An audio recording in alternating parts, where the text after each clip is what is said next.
Welcome to this tutorial on Microsoft Excel. Here we'll go from scratch to high-level advanced Excel. So let us start simply with the data entry. But what is most important in this is to set the format correctly right at the start. For example, here we have data, which is a text. This will be in the general format. As we can see in the Home tab, we have the formatting here. Next, we may have a percentage. You can directly give it from here. So it converts a decimal form to a percentage. Next, we can have a number. You can select this, and a number automatically involves decimal places, but we may remove that using this option here. We can control how many decimal places we want to show. Similarly, we can also show it as currency. The default is XDR, but we may want to change the formatting, and we can do that from here. This will allow us customized formatting. You can choose the currency that you're interested in. Let us take dollars here, and instead of minus, let us make it a red number. In case we write this here and press enter, you can see by default this has taken it as date format. But in some cases, especially if the data is copied from somewhere, it may come up in the general format, and that will not be understandable to us. So we must convert it and make it the date format. Here I've set from advanced options that this will be day, month, and year. To start with, we'll see a few quick tricks. For example, this is going out of the range, so we'll double click here so that the data gets entered. We can also set the formatting. For example, I'll left align this or center it. So I have these options. I can change the text, its color, and this is for the cell background. Another option when the text is quite long is to wrap it. Here is the tool for wrapping the text. It gets the text into multiple rows. Then we have the merge and center option for cells. Suppose we want this to be a common heading for the full table, but we have this in only one cell. All these are separate. So we select all the cells by dragging and click merge and center. For now, let us remove the month column. We select all of them and either press delete or delete the full cells from here.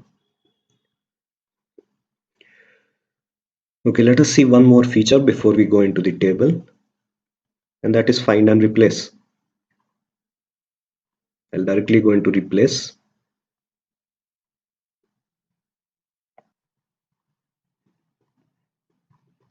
So here we have replaced the rupees with dollars. We can also edit the sheets, rename them or delete them by right clicking on the name. We may also copy the sheet to create another copy of the sheet. Let us see the tool to remove duplicates. Under data, we have this tool, but first we must select the range in which we want no duplicates to be shown. We select it and click here.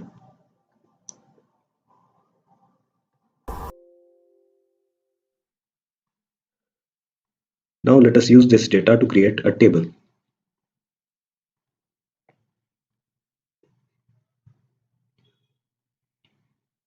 We first select all the given data and then move into insert and table.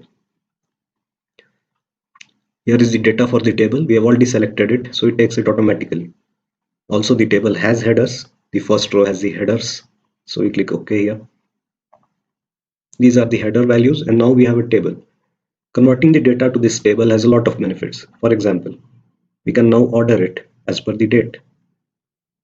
We have sorted it oldest to newest. So here, right click anywhere,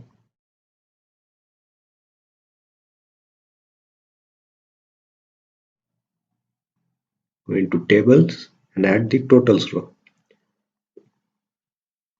Now this totals row, you may also call it subtotals row, gives us the option to find inferences from the column above it. For example, here it has automatically shown us the sum. We may also take the average. So let us consider this cell and find the average quantity sold. Now let us add a column in this and see how cell referencing will be used.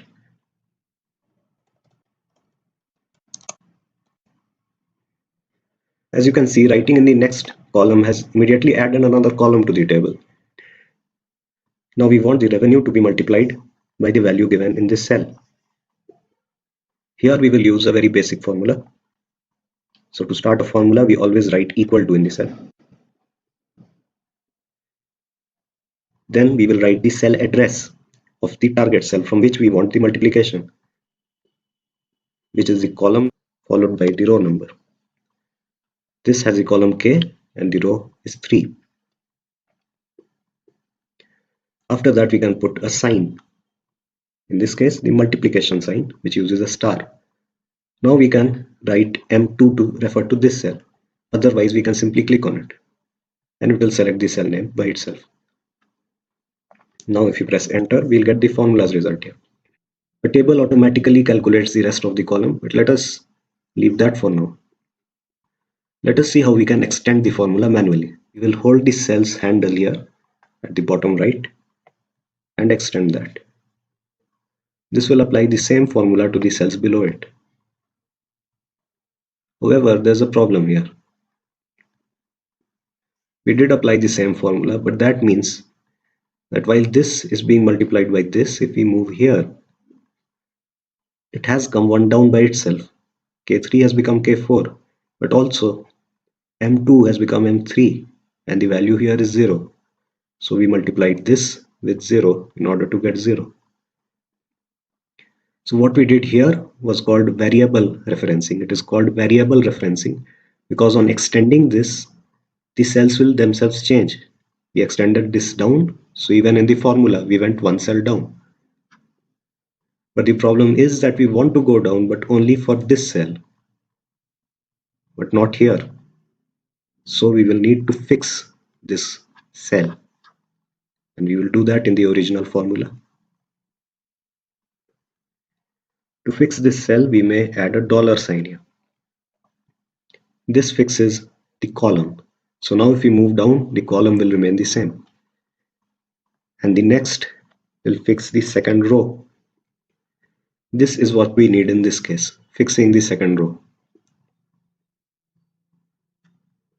So let us see what happens now. Again, it has auto calculated it, otherwise we may drag it with this handle.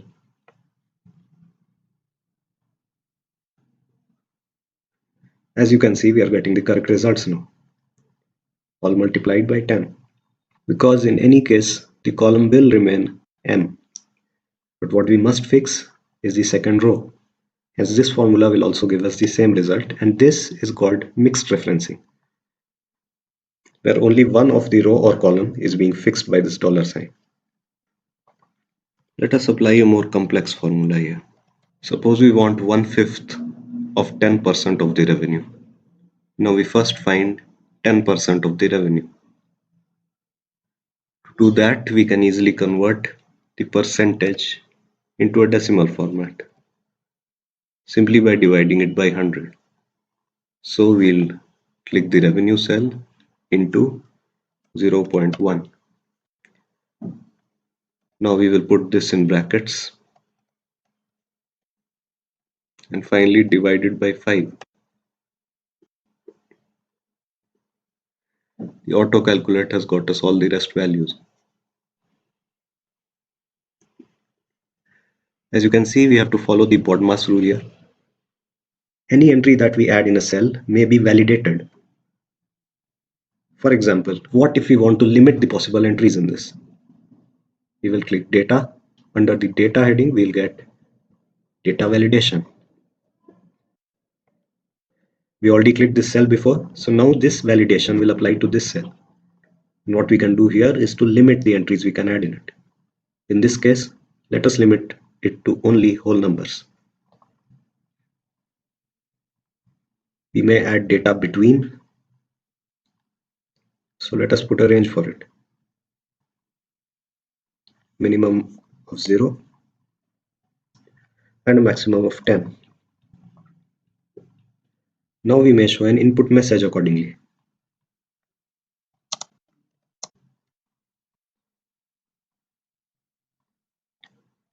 Let us give it an heading and the message below it.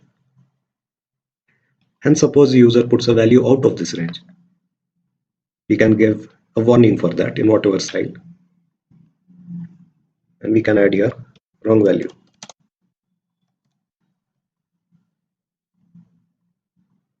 Let us see what happens if we enter something out of this range.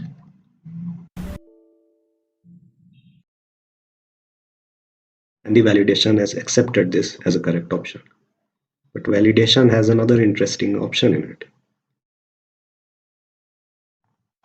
We will now provide a list of possible values to the user to choose from. And for that, we first must make the list.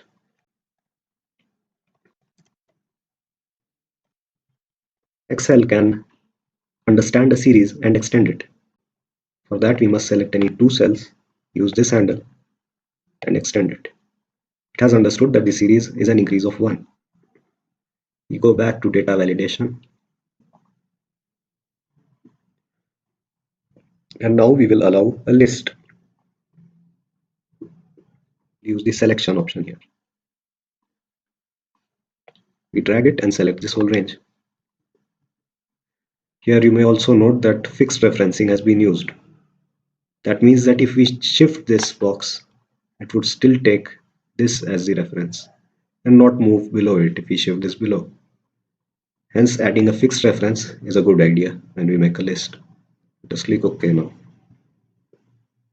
Here are the possible values. Here we have the sum of revenue, but we want to show it in this sheet as the total revenue. Now we want that value in this cell. For that, we can simply write an equal to. Go in this sheet, and as you can see, the new sheet's name with an exclamation mark comes up when we refer to another sheet. And now we click this cell. Instead of writing the name as K53, once you select something inside a table, you get a different sort of terminology. In this case, it is this cell within table 1. So it is the total of revenue. Now we press enter. And this is what we get. Let us take another example here. But this time we will use a copy. And we will paste it here. These are the options. Either paste only the value there or copy the formula in that, transpose row to column, add only the formatting there. So if it is bold or red, it will copy that, or paste a link to that cell. For now, let us move on to basic charts. And let us start by selecting the values first. Here is the date of orders. We can drag and select it or press shift and select it. Here we want to select two different columns. So we will now press Ctrl. And now look at the revenue we have achieved over time. So we may go in line graph, take a 2D line, and this is how the revenue has changed over time. It looks quite erratic, but there is a general increase here. This basic graph can be enhanced. We can change the selection of data we have made, but it is best to select the correct columns to start with. Here, we can add a trend line. In the trend line, we can show some forecasting as well. And we see it is continuing to go up. We will go into forecasting later as well when we work with moving averages. But here is the basic graph. And talking about graphs, there is another interesting feature in Excel called sparklines. So now if we just make a graph based on this set of values up to down, we can get a time-wise calculation over time how the revenue has changed. For this, we can add a simple sparkline. This shows in short how the data has changed as we move down the column. Let us use the spark line here as a line. The location where I want the spark line is already selected, fixed reference to K54. But the range that I want, now I can either select from this cell and drag it to the last data entry, or else I may click this arrow here to select all the cells within that column of the table.